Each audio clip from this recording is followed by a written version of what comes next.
Hello नमस्कार दोस्तों। Welcome back to railway expert YouTube channel. मैं Alok Kumar senior clerk NTPC आपका स्वागत करता हूं। दोस्तों, जैसा कि आपके एनटीपीसी के एग्ज़ाम चल रहे हैं और इसमें कंप्यूटर से लगभग हर शिफ्ट में 3 से 4 क्वेश्चन आ रहे हैं। और ये क्वेश्चन कहाँ से आ रहे हैं, आप ये समझिएगा कि हमने जब एनटीपीसी दिया था तभी भी यही रेशियो था कि 3 से 4 क्वेश्चन आ रहे थे और उसी टाइम हमने एक नोट्स प्रिपेयर किया था। अभी तक हमने नोट्स इसके वीडियो है या इससे मैंने कभी वीडियो नहीं बनाया। सिर्फ आप लोगों के लिए, आपने जैसे हमारे चैनल को प्यार दिया और सब्सक्राइब किया, उसी के देखते हुए और बहुत से दोस्तों ने रिक्वेस्ट की कि भैया आप कंप्यूटर पे एक वीडियो लेके आइएगा जिसमें पूरा कंप्यूटर ए टू जेड होना चाहिए। तो दोस्तों, उसी के साथ आज हम वीडियो लेके आए हैं। आपको वीडियो कैसा लगा, अच्छा लगे तो कमेंट करना और नहीं अच्छा लगे तो उस हिसाब से बताना। और आपको कंप्यूटर अभी हम एक चैप्टर पढ़ाने वाले हैं, इसके बाद आपको अगर पूरा कंप्यूटर का कोर्स चाहिए तो बताना, तो हम एक ही वीडियो, लॉन्ग वीडियो बनाएंगे जिसमें ए टू जेड कहीं से भी आपका जो एनटीपीसी में 3 से 4 क्वेश्चन आ रहे हैं वो यहाँ से बाहर नहीं जाएंगे। ये जितनी भी देर की वीडियो होगी, चाहे कुछ भी करना पड़े, हम कंटिन्यू आपके लिए वीडियो बनाएंगे। लेकिन आप बस प्यार देना और दोस्तों में शेयर करना और चैनल को सब्सक्राइब करना। ये मैं आपको पहले बता दे रहा हूँ कि ये जो वीडियो है, कंप्यूटर है, ये सिर्फ एनटीपीसी के लिए नहीं, कोई भी XYZ एग्ज़ाम हो जिसमें कंप्यूटर आता हो, सभी के लिए ये वैल्यूबल रहेगा। सभी के लिए यहाँ पे क्वेश्चन पूछे जाएंगे। तो बीच में मैं आपसे ज़्यादा बात नहीं करूँगा, सिर्फ जो फोकस रहेगा वो कंटेंट पे रहेगा, तो इसलिए आपको मैं पहले बता दे रहा हूँ। चलिए वीडियो को शुरू करते हैं। जैसे कि आप यहाँ देख सकते हैं कंप्यूटर, ये कंप्यूटर का क्लास है। यहाँ पे जो पहला क्वेश्चन है, यहाँ पे पॉइंट बाय पॉइंट हमने लिए हैं, सिर्फ पॉइंट उन्हीं को लिया है जो अभी तक किसी न किसी एग्जाम में पूछे गए हैं। और इसमें से लगभग 60 से 70% ऐसे प्रश्न होंगे जो सिर्फ एनटीपीसी में पूछे गए हैं। जैसा कि अभी जो 5-6 तारीख को एग्जाम हो चुका है, उसके भी इसी में आपको मिल जाएंगे। चलिए शुरू करते हैं। कंप्यूटर के आविष्कार या जनक ये है चार्ल्स बेबेज। चार्ल्स बेबेज को कंप्यूटर का आविष्कार या फादर या जनक कुछ भी आ जाए, ये सभी कौन है? Charles Babbage. दूसरा क्वेश्चन है, सबसे पहले जो डिफेंस इंजन है इसका आविष्कार किया था वो किसने किया था? ये 1822 में किया था। ये चार्ल्स बेबेज हैं, इन्होंने किया था, इसीलिए इनको कंप्यूटर का जनक या फादर माना जाता है। यह मशीन दशमलव के 20 अंकों तक गणना कर सकती है। ये ऐसा भी आपसे क्वेश्चन पूछा जा सकता है, जो चार्ल्स बेबेज ने जो आपका डिफेंस इंजन बनाया था, ये कितने अंकों तक गणना कर सकती थी? ये 20 अंकों तक गणना कर सकती थी। ये दशमलव के बाद के 20 अंक हैं। इसके बाद 1837 में एनालिटिकल जो इंजन बनाया गया था, इसमें दशमलव के बाद 50 अंकों तक गणना की जा सकती है। पहले चार्ल्स बेबेज ने बनाया है इंजन, वो डिफेंस इंजन बनाया, उसके बाद बनाया गया एनालिटिकल इंजन। इसमें पॉइंट के बाद 50 तक कर सकते हैं, जबकि डिफेंस इंजन में पॉइंट के बाद 20 अंकों तक गणना कर सकते थे। इसके बाद फादर तो आपके चार्ल्स बेबेज हो गए। इसके बाद मदर कौन हो गई हैं? मदर हो गई आपकी एडा लवलेस। इसको हम एडा लवलेस को इनको क्यों बोलते हैं मदर ऑफ कंप्यूटर? इन्होंने जो दी थी एनालिटिकल इंजन की, जो प्रोग्रामिंग की थी, इन्होंने पहली बार जो प्रोग्रामिंग की थी एनालिटिकल इंजन की, जिसकी वजह से इनको एडा लवलेस को हम मदर ऑफ कंप्यूटर बोलते हैं। आगे चलिएगा। दूसरी मदर ऑफ कंप्यूटर किसको बोलते हैं? दूसरी मदर ऑफ कंप्यूटर बोलते हैं वो जॉर्जना विटमोर को बोलते हैं। ये जॉर्जना विटमोर को क्यों बोलते हैं? इन्होंने क्या योगदान दिया है? दोस्तों, जॉर्जना विटमोर को ने कोई भी योगदान कंप्यूटर में नहीं दिया है। ये चार्ल्स बेबेज की पत्नी होने के नाते इनको दूसरी जो मदर बोलते हैं, मदर ऑफ कंप्यूटर इसलिए बोलते हैं। इन्होंने कोई भी अपना कंप्यूटर में योगदान नहीं दिया है। दोस्तों, चार्ल्स बेबेज की पहली पत्नी थी, इन्होंने कंप्यूटर में अपना कोई योगदान नहीं दिया है। उनको mother of computer Charles Babbage की पत्नी होने के कारण कहा जाता है। जैसा कि यहाँ पे लिखा, ये जो हम लिखे हैं ये बिल्कुल सिंपल भाषा में होगी जिसको आप आसानी से समझ सकते हैं। अब आपको 2 प्रॉब्लम होगी कि आपके लॉजिकल ऑपरेशन क्या होते हैं और मैथमेटिकल ऑपरेशन क्या होते हैं। लॉजिकल ऑपरेशन होते हैं जैसे ग्रेटर देन हो गया, इक्वल टू हो गया, ग्रेटर देन इक्वल टू हो गया, लेस देन इक्वल टू हो गया, लेस देन हो गया। ये सभी जो ऑपरेशन होते हैं ये लॉजिकल होते हैं। क्वेश्चन आपसे ऐसे पूछा जाएगा कि इनमें से कौन से लॉजिकल ऑपरेशन है, कौन से मैथमेटिकल ऑपरेशन है। तो ये जो आपके greater than equal to, less than equal to, ये सभी आपके लॉजिकल ऑपरेशन हो जाएंगे।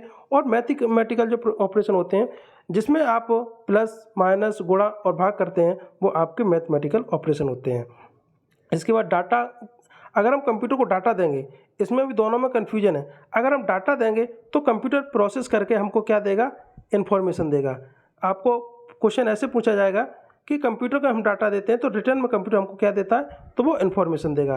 और कंप्यूटर को अगर हम इनपुट देंगे, अगर ऐसे पूछा जाए, अगर हम कंप्यूटर को कोई इनपुट देते हैं तो वो हमको क्या देगा, तो वो प्रोसेस करने के बाद हमको आउटपुट देगा। इसके बाद डाटा कच्चे तथ्य होते हैं और इन्फॉर्मेशन होते हैं वो पक्के तथ्य होते हैं, और जो आउटपुट होता है वो स्टोरेज होता है, जिसको आउटपुट देने के बाद हम स्टोर करते हैं।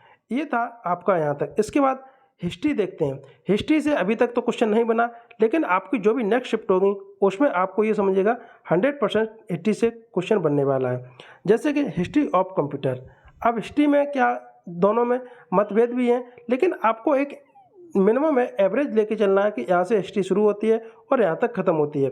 किसी भी हिस्ट्री में, जैसे कि आप मानिएगा कोई भी आदमी जन्म लेता है तो उसकी एक डेट होती है, मृत्यु होती है तो उसकी एक डेट होती है। लेकिन अगर वहीं पे आपको कोई एरिया है, एरिया में भी अगर यहाँ पे मान लो कोई खनिज पाया जाता है, लोहा, और ये ज़रूरी नहीं है कि ये एरिया यहाँ पे खनिज नहीं पाया जाएगा, यहाँ भी पाया जा सकता है, तो इसको टोटल को हम मानेंगे कि इसके एवरेज में जो रहेगा वो आपकी जो एरिया रहेगा वो खनिज का रहेगा।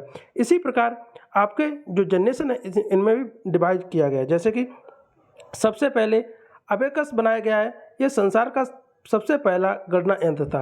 अबेकस क्या था, सबसे पहला गणना यंत्र था। आधुनिक अबेकस का जो आविष्कार किया था वो टिम क्रेनमर ने किया था। किसने किया था, टिम क्रेनमर ने किया था अबेकस का आपका आविष्कार। मार्क 1 क्या है, मार्क 1 है जो प्रथम पूर्ण स्वचालित विद्युत गणना यंत्र है। आपको पूछा जा सकता है कि जो प्रथम पूर्ण स्वचालित गणना यंत्र है ये कौन सा है, ये मार्क 1 है। एनियाक क्या है, एनियाक का फुल फॉर्म पूछा जा सकता है, ये 100% आपको लिख के लीजिए, इसमें स्टार मार्क लगाइए। एनियाक का फुल फॉर्म इसके लिए किसी न किसी एग्जाम में पूछा जाएगा। Electronical numerical integrated and computer, किसका फॉर्म क्या होता है, electronical numerical integrated and computer. यह प्रथम पूर्ण इलेक्ट्रॉनिक डिजिटल कंप्यूटर था। यह प्रथम पूर्ण इलेक्ट्रॉनिक डिजिटल कंप्यूटर था। इसका आविष्कार है जॉन मॉचली ने किया था। इसका आविष्कार किया था 1940 में जॉन मॉचली ने एनियाक का। इसके बाद एडवेक की बात करेंगे। एडवेक की full form electronic discrete variable automatic computer, electronic discrete variable automatic computer, electronic discrete variable automatic computer, ये इसका फुल फॉर्म हो गया एडवेक का। इसके बाद यूनिवेक की बात करेंगे। Universal automatic computer, universal automatic computer यह प्रथम व्यापारिक कंप्यूटर था। इसका आविष्कार है जेपी इकट ने की, और जो मॉचली हैं इन्होंने किया था। जो एनियाक है इसका दो लोगों ने किया है मिलके, जेपी इकट और जॉन मॉचली ने किया है। जबकि आपका एनियाक है इसका केवल मॉचली ने किया है, और यूनिवेक है इसका दो लोगों ने, जेपी एकट है और जॉन मॉचली है। नेक्स्ट आगे बढ़ेंगे तो अब आपकी जनरेशन आती है। जैसे कि जनरेशन आप देख सकते हैं, एक ये एवरेज है। अगर आपसे प्रथम जनरेशन का समय पूछा जाएगा, अगर उसमें 1943 से 1955 दिया गया है तो भी ये सही है, क्योंकि आपका 1940 के लगभग आ रहा है और ये 1955 के लगभग जा रहा है। इसको 55 नहीं, इसको हम 56 मान सकते हैं, 57 मान सकते हैं।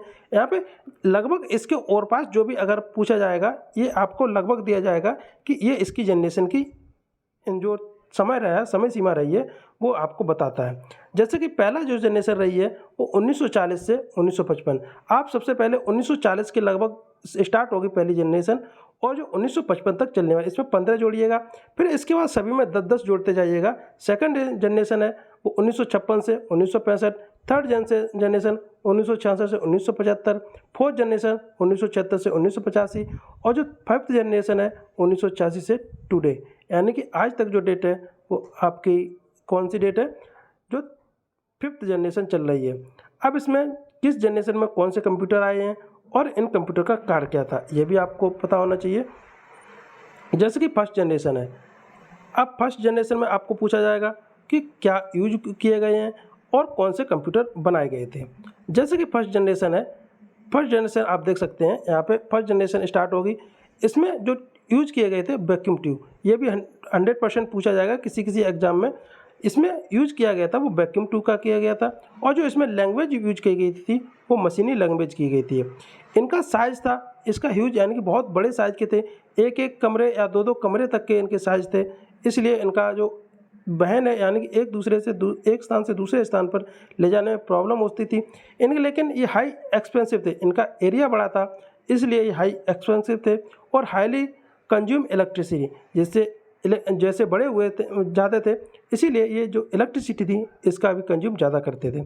इसके बाद यूनिवैक की बात, एनियाक की बात करेंगे। इनके कंप्यूटर कौन कौन से बनाए गए थे, जैसे कि एनियाक, यूनिवैक, एडवैक, एडसैक, IBM 701, जिसमें भी आपको ये समझिए एक, इसको अगर ट्रिक से याद करेंगे तो एक एसी जो प्रथम कंप्यूटर जनरेशन कंप्यूटर है उसमें लगभग एसी सभी कंप्यूटर में लगा होगा, लेकिन आपको IBM 701 है इसको याद रखना है।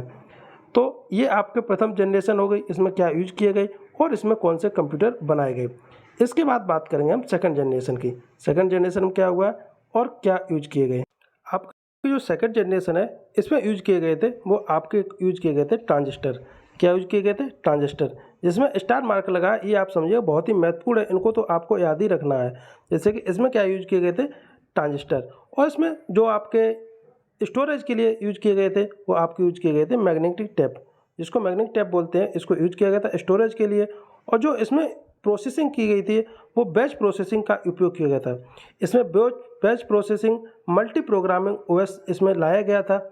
इसके बाद ये एक्सपेंसिव थे, और इसमें जो भाषा है आपको ये भाषा भी पूछ ली जाती है कि कोबोल भाषा है वो कौन सी जनरेशन में आई है, फोर्ट्रॉन भाषा कौन सी जनरेशन में आई है, और इसका जो फुल फॉर्म होता है वो क्या होता है।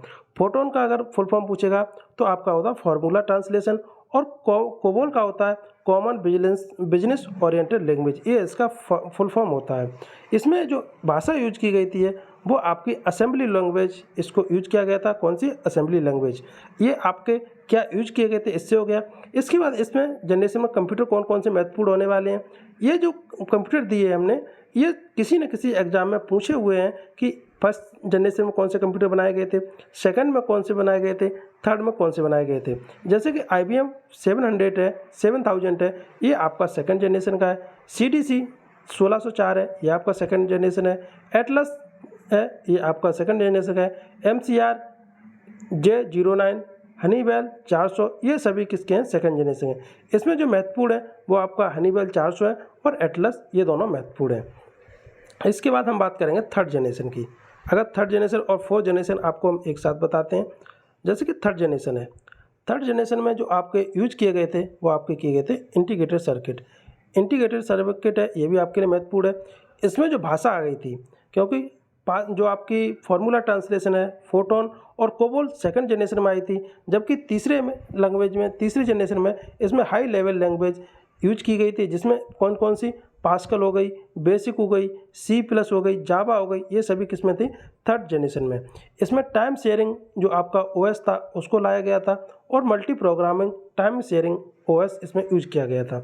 जैसे कि इसमें कंप्यूटर कौन कौन से थे, IBM 360, 370, PDR, हनीवेल 6000, CDC 6600, ये सभी जो कंप्यूटर हैं इसमें यूज किए गए थे, ये कंप्यूटर लाए गए थे। अब इसकी हम फोर्थ जनरेशन की बात करेंगे कि फोर्थ जनरेशन में क्या हुआ था। फोर्थ जनरेशन में जो आपका आ गया था VLSI, यानी कि very large integrated scale, VLSIS है, VLSI very large scale integration, इसको माइक्रो प्रोसेसर इसमें यूज किए गए थे और VLSI यूज की गई थी। इसमें जो भाषा आ गई थी वो पाइथन हो गई, C हो गया, C++ और डीज, जावा हो गया, ये सभी जो भाषाएं इसमें आ गई थी। इसमें महत्वपूर्ण है आपकी जावा पूछा जाता है, जावा किस जनरेशन में आई है, वो फोर्थ जनरेशन में आई है। और जो आपके यूज किए गए VLSI और माइक्रो प्रोसेसर, ये किस में यूज किए गए थे, वो आपके फोर्थ जनरेशन में किए गए थे। इंटीग्रेटेड आपके थर्ड जनरेशन में, सेकंड जनरेशन में आपके जो यूज किए गए थे वो ट्रांजिस्टर, और जो फर्स्ट जनरेशन में यूज किए गए थे वो वैक्यूम ट्यूब। अब फोर्थ जनरेशन में आपके कंप्यूटर देख लेते हैं, कौन कौन से आपके कंप्यूटर थे वो फोर्थ जनरेशन, जैसे कि IBM हो गया, पेंटियम हो गया और आपका परम हो गया, ये किस में थे, फोर्थ जनरेशन में। इसके बाद हम बात करेंगे जो IC है, IC का फुल फॉर्म क्या होता है, IC किससे बनी होती है, IC किसने आविष्कार किया था। IC है, IC का मतलब होता है इंटीग्रेटेड चिप। इंटीग्रेटेड चिप का आविष्कार है वो जॉन किल्बी ने किया था, जिसको जॉन किल्बी ने किया था। और जो ये है अर्थ जो चालक होते हैं उनसे बनाई जाती है, जैसे कि अर्थ चालक सिलिकॉन हो गया, जर्मेनियम होगा। ये भी पूछा जा सकता है कि जो इंटीग्रेटेड चिप हैं वो किससे बनाई जाती हैं। ये अर्थ चालक होते हैं, सिलिकॉन और जर्मेनियम इनसे बनाई जाती है। इसके बाद VLSI का फुल फॉर्म क्या होता है? इससे वेरी लार्ज स्केल इंटीग्रेशन क्या फुल फॉर्म होता है? ये फुल फॉर्म आपसे पूछा जा सकता है कि वेरी लार्ज स्केल इंटीग्रेशन क्या होता है। ULSI ultra large scale integration, very large scale integration और अल्ट्रा लार्ज स्केल इंटीग्रेशन। इसके बाद क्लासिफिकेशन ऑफ कंप्यूटर। अब आपसे क्वेश्चन पूछा जाता है कि आपको जो कंप्यूटर है कौन सा साइज के आधार पर कंप्यूटर नहीं है, कौन सा आपका वर्क के आधार पर कंप्यूटर नहीं है, कौन सा आपका वर्क के आधार पर कंप्यूटर नहीं है, यानी कि पर्पज बेस या वर्क बेस। जैसे कि बेस होता है, बेस साइज के आधार पे। साइज के आधार पे आपको पता है माइक्रो कंप्यूटर होते हैं, चार प्रकार के टोटल कंप्यूटर होते हैं। Micro computer, mini computer, main frame computer और सुपर कंप्यूटर। सबसे छोटा जो साइज होता है वो माइक्रो का होता है। और जैसे कि आप मोबाइल देख रहे हैं, ये सभी माइक्रो कंप्यूटर में आते हैं। मिनी कंप्यूटर में आपके लैपटॉप वगैरह आ जाते हैं। मेन फ्रेम और सुपर कंप्यूटर ये आपके बड़े कंप्यूटर होते हैं, जिनको आप मौसम विज्ञान में यूज करते हैं या बड़े जो डाटा स्टोरेज करने में यूज करते हैं, वो आपके सुपर कंप्यूटर का यूज किया जाता है। इसके बाद वर्क के आधार पर देखेंगे। वर्क के आधार पर एनालॉग होते हैं, डिजिटल होते हैं, हाइब्रिड होते हैं। अब एनालॉग कंप्यूटर आपने कहाँ पे देखा हो? एनालॉग कंप्यूटर देखा होगा जो आपके जो गाड़ी होती है, चाहे आपकी बाइक हो, जो आपने पुरानी देखी होगी, जिसमें डिजिटल मीटर नहीं होता है, जिसमें नंबरिंग होती है 1 2 3 करके, जिसको रोल करके आपको 0 से 1 घूमता रहता है, वो आपका एनालॉग होता है। अब जो आपके डिजिटल में जो भी नई गाड़ियाँ आ रही हैं, कोई भी बाइक जिसमें आपको स्पीड जब बढ़ाते हैं एकदम से 30 40 50 एकदम पहुँच के एकदम नीचे आ जाता है, वो आपका डिजिटल होता है। डिजिटल होता है जी, ये आपने फिल्टर पे देखा होगा। जो आपके पेट्रोल पंप कभी भरवाने जाते हैं तो वो वहाँ पे एक राउंड जो आपके नंबरिंग भी होती है और पैसा जो आपका काउंट करता है वो आपका डिजिटल करता है, और जबकि आपका मीटर दिखाता है वो आपका डिजिटल कंप्यूटर दिखाता है। इसके बाद बेस्ड ऑन पर्पज। पर्पज के आधार पर दो प्रकार के होते हैं, जैसे स्पेशल पर्पज और जनरल पर्पज। जैसे जनरल पर्पज में जो हम लोग यूज करते हैं वो आपके जनरल पर्पज हो गए। इसके बाद स्पेशल पर्पज वाले ये कंप्यूटर बनवाए जाते हैं। जैसे कि कोई सिंगर होता है, वो जब उसमें कंप्यूटर जो बनवा के उसमें रिकॉर्डिंग करता है, क्योंकि उसमें बहुत से पोर्ट अलग सेपरेट लगाए जाते हैं जिनसे वो अपना कार्य करता है, जबकि जनरल पर्पज में सभी के लिए सेम कंप्यूटर होते हैं। अब सुपर कंप्यूटर के आविष्कारक, ये भी बहुत ही महत्वपूर्ण है, जो सुपर कंप्यूटर के आविष्कारक कौन है? सुपर कंप्यूटर के आविष्कारक हैं वो सैमुअल क्रे हैं। कौन है? सैमुअल क्रे हैं, जो आपके सुपर कंप्यूटर के जनक हैं। अब इसके बाद आप बात करते हैं क्रे फर्स्ट। जो पहला जो सुपर कंप्यूटर बनाया गया था वो आपका बनाया गया था क्रे फर्स्ट। प्रथम सुपर कंप्यूटर 1976 में बनाया गया। अब आपको बताना है कि 1976 में जनरेशन कौन सी थी। आपको पता है 1976 में जो जनरेशन थी आपकी 4th जनरेशन थी, यानी कि 4th जनरेशन में आपका जो सुपर कंप्यूटर है वो आ चुका था। दुनिया का सबसे जो फास्टेस्ट कंप्यूटर है वो आपका फ्रंटियर है। ये फ्रंटियर कंप्यूटर किसके पास है? ये आपका USA के पास है। ये आपसे क्वेश्चन पूछा जा सकता है कि दुनिया का जो सबसे कंप्यूटर अभी जो प्रेजेंट टाइम में सबसे सुपर फास्ट है वो आपका फ्रंटियर है। किसके पास है? USA के पास। अब जो अलग अलग देश के जो सुपर कंप्यूटर हैं, जो सबसे फास्ट कंप्यूटर हैं, उनको भी देख लेते हैं। जैसे USA अमेरिका का हो गया, ये आपका फ्रंटियर हो गया। फुगाकू हो गया, ये आपका जापान का हो गया। और तिहाने 2A हो गया, ये चाइना का हो गया। और जो भारत का है वो परम सिद्धि, यानी कि भारत का है वो सबसे सुपर कंप्यूटर है, यानी कि सबसे तेज चलने वाला कंप्यूटर है भारत का, वो परम सिद्धि है। तिहाने 2A वो चाइना का है, फुगाकू है वो जापान का है, फ्रंटियर है वो USA का है। अब भारत का सुपर कंप्यूटर की बात करेंगे तो भारत का प्रथम जो सुपर कंप्यूटर है वो बनाया गया था परम 8000।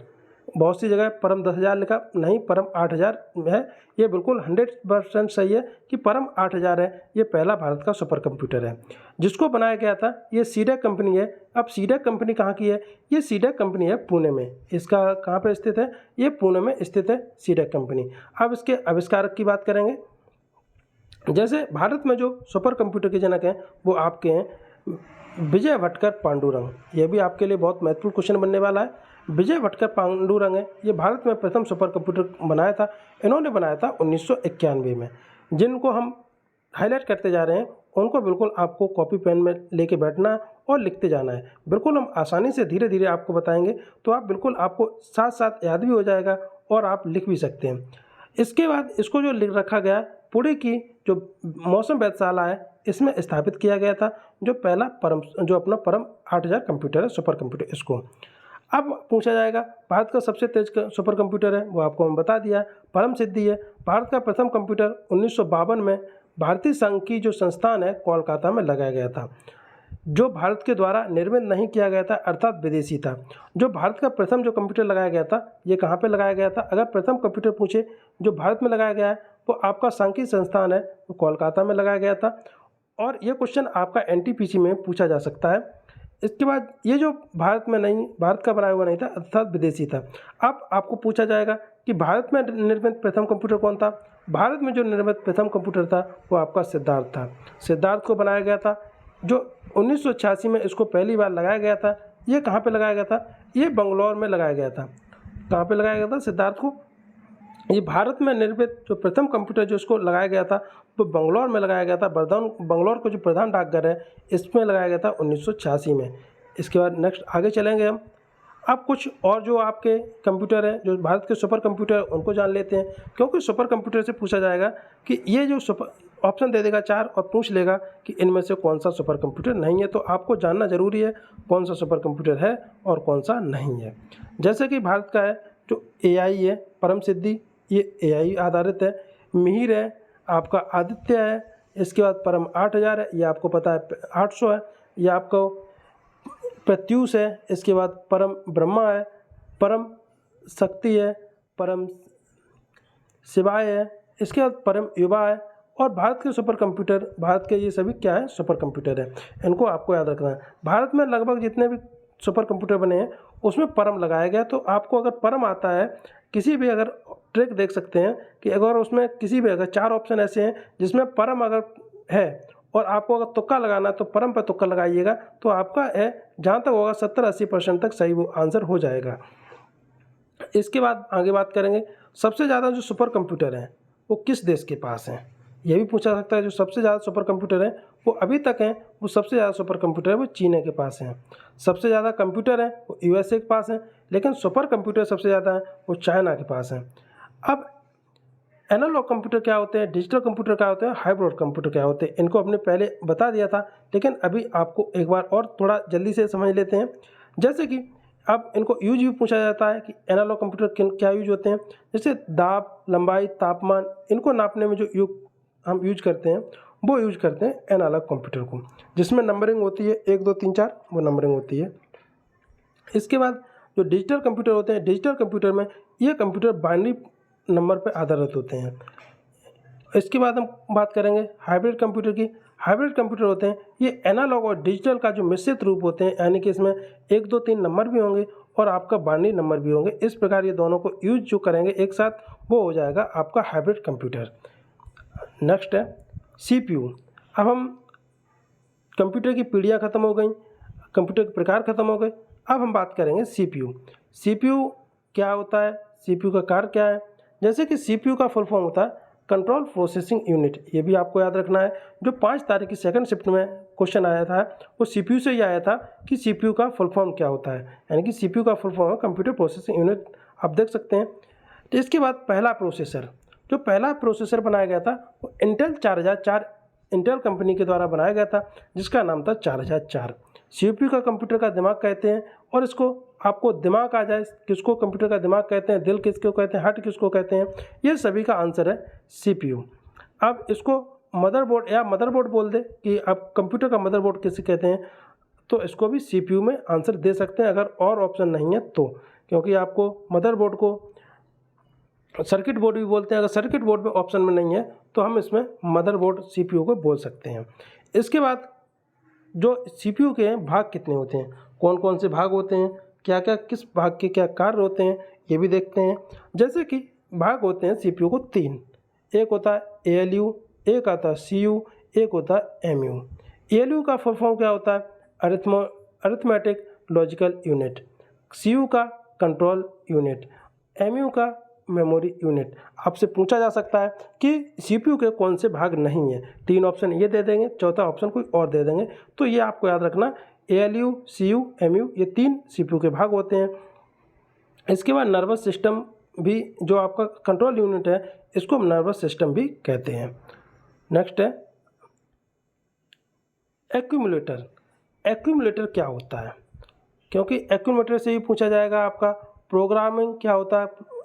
इसके बाद जैसे कि एक्यूमुलेटर, एएलयू होता है अरिथमेटिक लॉजिकल यूनिट द्वारा जो गणना की है, इसका परिणाम संग्रहित कौन करता है, वो एएलयू करता है। जितनी भी एएलयू जितनी भी गणना करेगा, उसको संग्रहित कौन करेगा, वो आपका एक्यूमुलेटर करेगा। इसके बाद प्रोग्राम काउंटर, जो प्रोग्राम काउंट्स कौन करता है, अगले निर्देश के लिए मेमोरी में रास्ता बताता है और फिर प्रोग्राम काउंटर इसे अगले पते को मेमोरी एड्रेस रजिस्टर में भेज देता है। आपको ये क्वेश्चन है आपके लास्ट ईयर, जो आप देख लेना कि एनटीपीसी में पूछा गया है, और ये दोनों एसएससी में पूछे गए हैं कि एक्यूमुलेटर क्या होते हैं, इनका कार्य क्या होता है, प्रोग्राम काउंटर क्या होते हैं, इनका कार्य क्या होता है, मेमोरी एड्रेस रजिस्टर क्या होता है, मेमोरी डाटा रजिस्टर क्या होते हैं, इनका सभी काम क्या होते हैं। तो इनको आपको एक्यूमुलेटर पता चल गया। जो गणना की जाती है उनको संग्रहित कौन करेगा, एक्यूमुलेटर करेगा। प्रोग्राम काउंटर कौन करेगा, जो अगले निर्देश हैं, जैसे कि कोई भी हमने निर्देश दिया, एक प्रक्रिया चालू है और दूसरा भी निर्देश दे दिया, तो उसको संग्रहित करके जब तक अगला प्रस्तावित नहीं हो जाता तब तक इसको होल्ड करके कौन रखेगा, वो आपका प्रोग्राम काउंटर रखेगा। और जैसे ही उसका एड्रेस है, अगले पते को मेमोरी एड्रेस रजिस्टर में भेज देता है। इसके बाद मेमोरी एड्रेस रजिस्टर क्या होता है, ये उन निर्देशों में मेमोरी लोकेशन को स्टोर करता है जिन्हें मेमोरी में स्टोर करने की आवश्यकता होती है। जहाँ पे अगर स्टोर करने की आवश्यकता होती है, किस एड्रेस को कहाँ पे स्टोर करना है, किस फाइल को कहाँ स्टोर करना है, इसके लिए आपका मेमोरी एड्रेस रजिस्टर होती है, ये वहाँ पे स्टोर करती है। इसके बाद मेमोरी डाटा रजिस्टर क्या होता है, यह मेमोरी या किसी डाटा से प्राप्त निर्देशों को संग्रहित करता है। जो मेमोरी डाटा रजिस्टर होता है, जो अगर मेमोरी या किसी डाटा से प्राप्त जो निर्देश होते हैं, इनको संग्रहित करता है, जिसे मेमोरी में स्थानांतरित और संग्रहित किया जाता है। मेमोरी में स्थानांतरित या संग्रहित किया जाएगा, उसका जो आपका मेमोरी या किसी डाटा के प्राप्त निर्देशों को संग्रहित करता है, जिसको मेमोरी में स्थानांतरित और संग्रहित किया जाता है। ये मेमोरी डाटा रजिस्टर का काम होता है। नेक्स्ट आगे चलेंगे, तो एक चैप्टर है वो आपको हम इसी वीडियो में पूरा कराएंगे।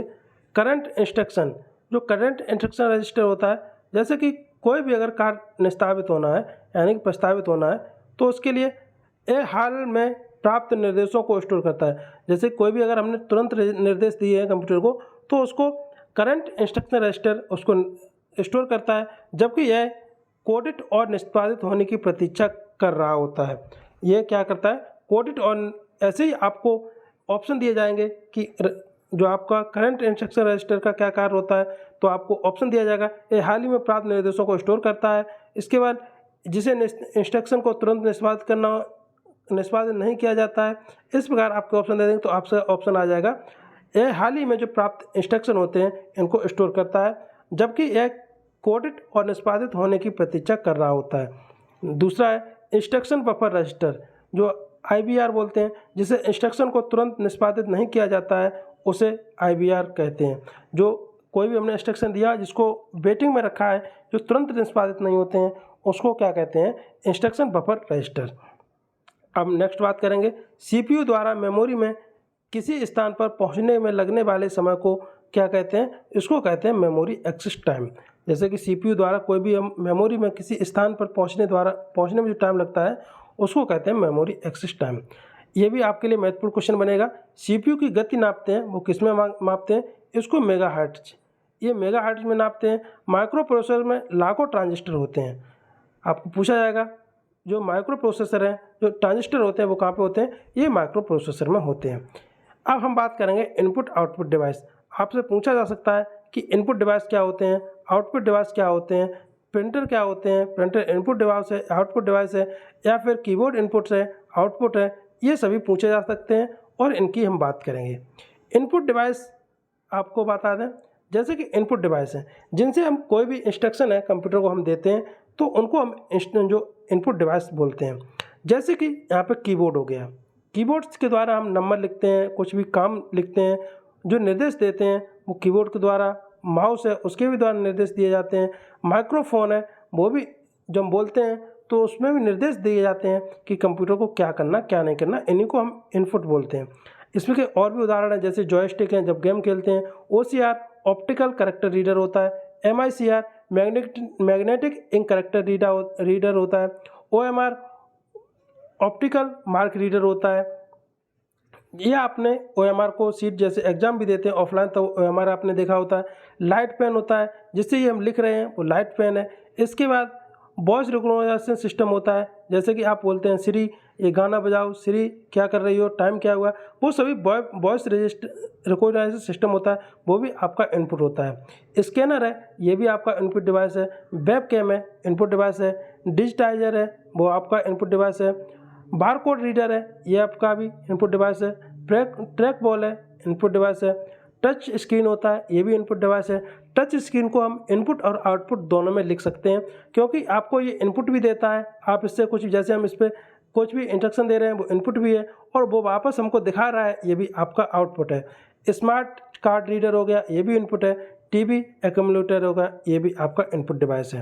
ये आपको जितने भी उदाहरण दिए गए हैं ये सभी पूछे गए उदाहरण हैं, तो आपको इनको याद रखना है कौन सा इनपुट डिवाइस है कौन सा आउटपुट डिवाइस है। एक बार इनको हम और बता देते हैं कौन कौन से आपके इनपुट डिवाइस हैं। Keyboard, mouse, microphone, joystick, OCR optical character reader, magnetic ink character reader, optical mark reader, light pen, recognition system, scanner, webcam, digitiser, barcode reader, track ball, touch screen, smart card reader, TV और जो accumulator होता है वो आपका क्या होता है input device होता है। ये आपके इनपुट डिवाइस हो गए। यहाँ पे आपको जो अपने अभी फुल फॉर्म बताई हैं, ऑप्टिकल मार्क रीडर, OMR का, OCR optical character recognition reader ये आपका हो गया है OCR का। इसके बाद MICR का मैग्नेटिक इंक कैरेक्टर रीडर या रिकॉग्नाइजेशन। इसके बाद कीबोर्ड का आपका कार्य क्या होते हैं, कीबोर्ड में फंक्शन क्या होते हैं, कीबोर्ड में कितनी की होती हैं। अब कीबोर्ड के बारे में जानते हैं। जैसे कि कीबोर्ड है, कीबोर्ड में आपको पता है जो मानक स्टैंडर्ड है, आपसे पूछा जाता है जो मानक कीबोर्ड होता है उसमें टोटल कितनी की होती हैं। इसमें टोटल की होती हैं वो 104 होती हैं। कीबोर्ड का आविष्कार किसने किया था, जो आविष्कार किया था वो आपको इसको याद रखना है, क्रिस्टोफर लैथम सोलेज। किसने किया था, क्रिस्टोफर लैथम सोलेज ने इसका आविष्कार किया था। किसका, कीबोर्ड का, क्रिस्टोफर लैथम सोलेज। अब आप भी एक बार आंख बंद करिए, बोलिए Christopher Latham solace. Christopher Latham solace इन्होंने किसका आविष्कार किया है, कीबोर्ड का आविष्कार किया था। इसमें जो की होती हैं स्टैंडर्ड की होती हैं, जो मानक की होती हैं वो कितनी होती हैं, 104। स्टैंडर्ड की कितनी होती हैं, 104। स्टैंडर्ड की कितनी होती हैं, वो 104 होती हैं। इसके बाद इसमें कुछ की हैं महत्वपूर्ण की होती हैं, इनको भी जान लेते हैं।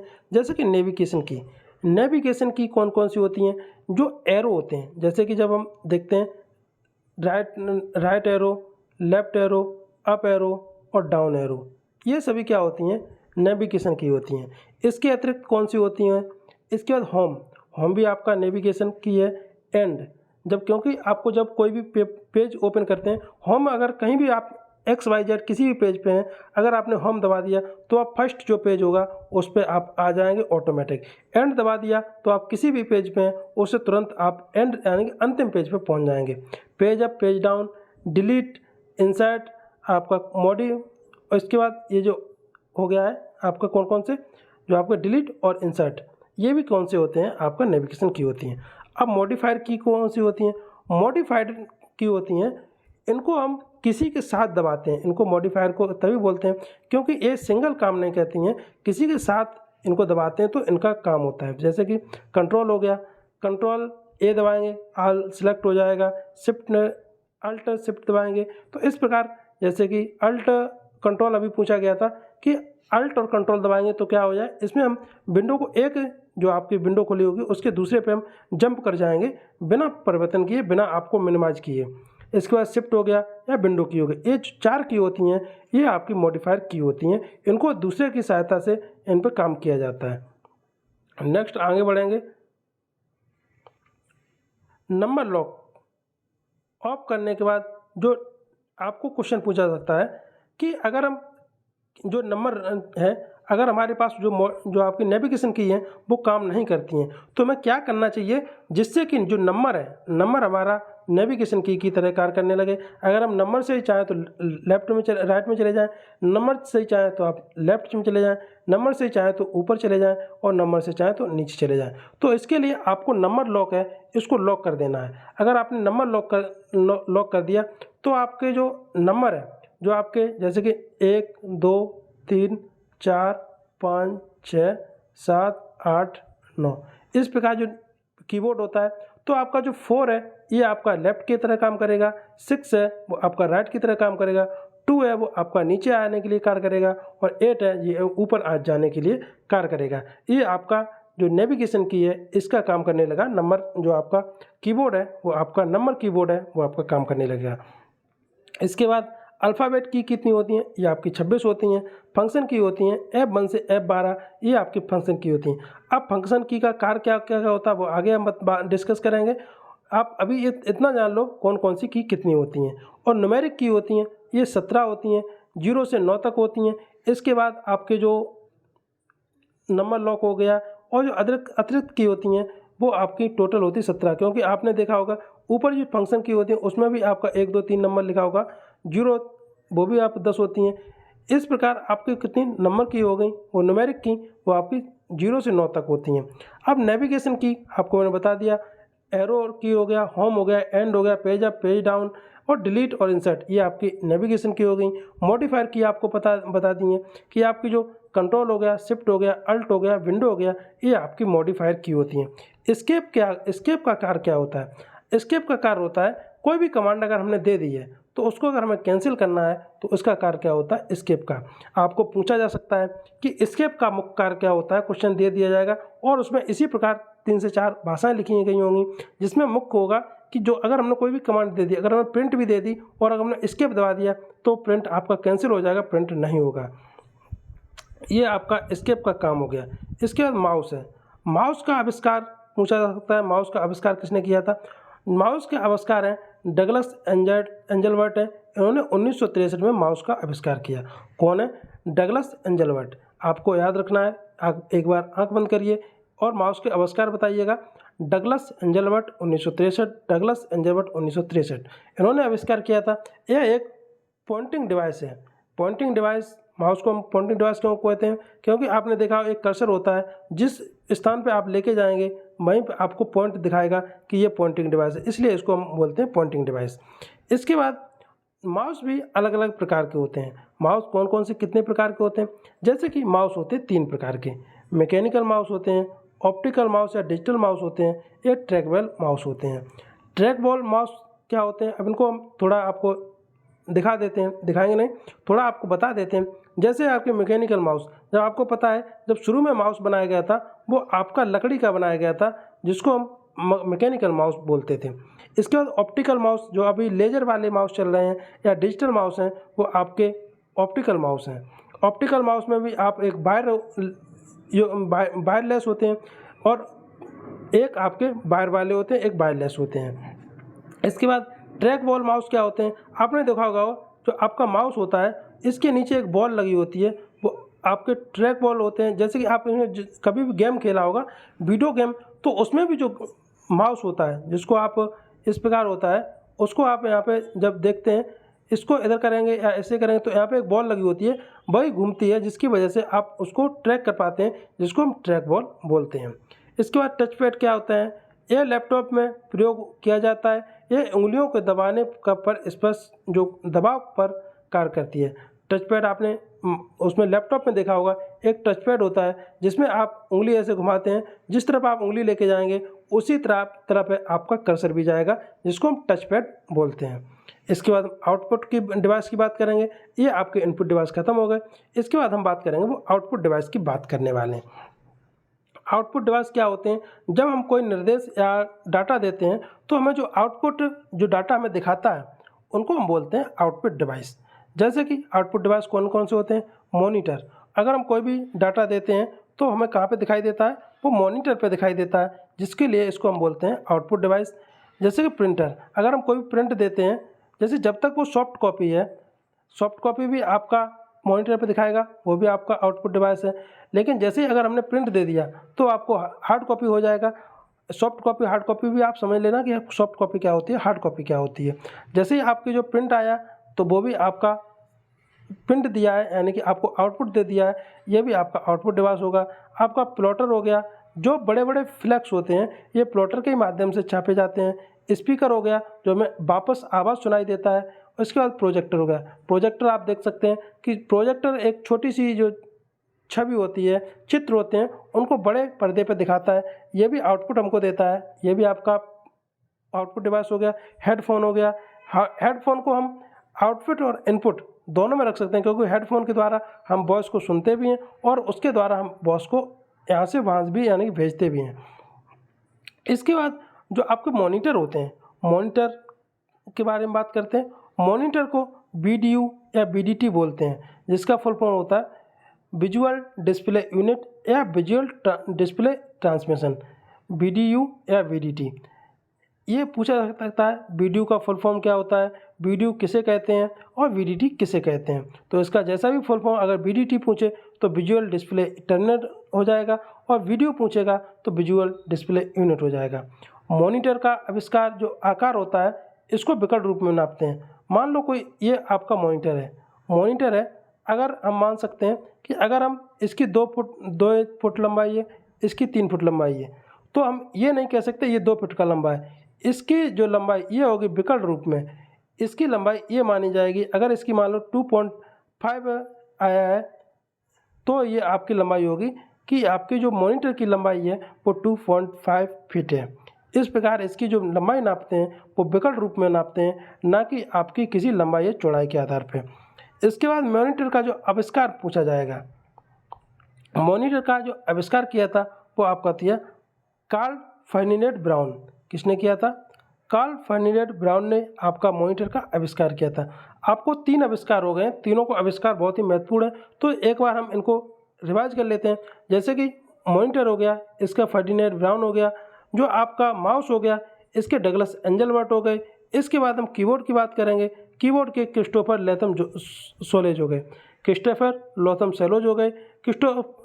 इसके बाद तो आपके माउस हो गया, माउस के बाद डगलस एंजलबर्ट हो गए, और आपके जो है कार्ल फर्डिनेंड ब्राउन हो गए। ये आपके आविष्कार हो गए मॉनिटर के।